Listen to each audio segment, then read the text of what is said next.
I don't know about you, but I am sick and tired of my self-worth being tied to achievements. And as I've gotten older, I just turned 41 a few short months ago, I'm sick and tired of a lot of stuff. But I think this is something a lot of us go through. As we get older, we come to a lot of harsh realizations. And a lot of people refer to that as a midlife crisis. I wouldn't call it that. I wouldn't call it enlightenment. I wouldn't call it an awakening. I would call it clarity. I think as we get older, we gain more wisdom. Maybe our life experiences start to come into play. We start to see things for what they really are. And a big reason for that are hard lessons, because those are the ones that stick with us. And throughout my life, I've learned a lot of very hard lessons. And that is kind of what's put me on this path. It is what has allowed me to realize that my self-worth is not tied to my achievements. I should not feel inadequate if I'm not perpetually busy. And that's something that a lot of us fall into because society tells us we need to constantly be striving towards something. But when you're constantly striving towards something with no real end goal in mind, you're just wasting time. You're just constantly left looking for things to work towards just so that you can have something to work towards. It's a trap that by its nature means that we can't validate ourselves because we're constantly looking outwards for validation, for approval, for something to find purpose and meaning in. And when we're doing that, we're seeking approval from other people, from people we don't even know. Because a lot of times that means putting ourselves on social media. It means putting ourselves in front of others just so that we can get validation from them. It means constantly seeking attention. And that's a vicious cycle that will leave you feeling empty inside, because there is no amount of validation and no amount of approval that comes from external sources that will ever leave you feeling fulfilled. And external validation does not stop there.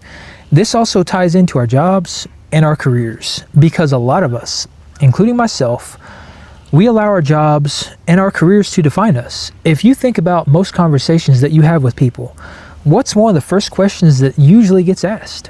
What do you do for work? What do you do for a living? We are essentially defined by our job. And at this point in my life, I am 100% convinced that the rat race, the 9-to-5 daily grind, is nothing more than a manufactured cage. It is a construct that we as humans have created to keep us fulfilling our little roles in society and to keep us trapped in those roles and never step outside of that until we reach the age of retirement, which by that point we're 65, 67, maybe older.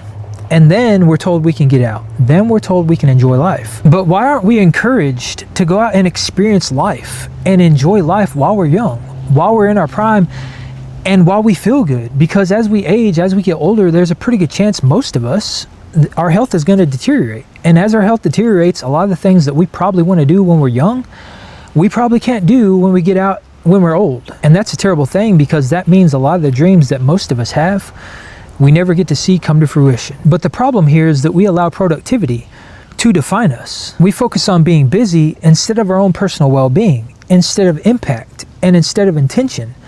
We do things just for the sole purpose of looking and feeling busy. Like I mentioned before, we seek out something to do just so that we can have something to do, not focusing on what it is we should be doing with our time. Because when you really sit down and think about this, and you take time to yourself to really think about what it is that makes you tick, what is it that lights you up inside, those are the things that we should probably be focused on. But since it is constantly pumped into our minds that we need to always be doing something, we just look for something to do, not giving any thought on our internal compass, on what direction we should be headed to establish a life that resonates with us deep down. But instead of defining productivity in that way, we define it as hours or days on a calendar.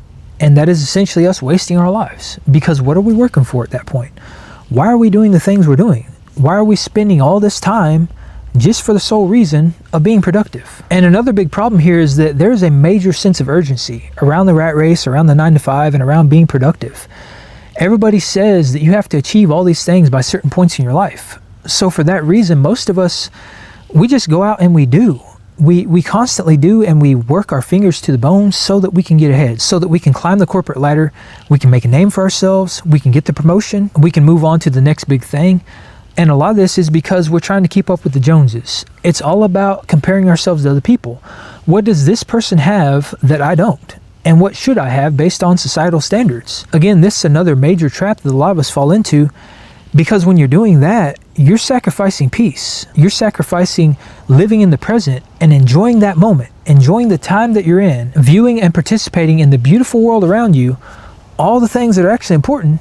You're sacrificing all that for a future that's most likely out of reach. Because most of the stuff that we see, most of the societal standards that we're supposed to meet are largely out of reach for the average person. Because what we see is the highlights. We see the extravagant life. We see the big house. We see the nice car. We see the perfect family, the white picket fence, and the huge backyard. And some of these things, they're not achievable for some people. And that's not to say that you can't achieve these things, but some people simply don't want to. So if you don't want to, why should you look down on yourself because you don't have those things? And it's a really confusing paradox, because the people that don't want these things, the people that choose to go a different way, a lot of times it still leaves you feeling inadequate.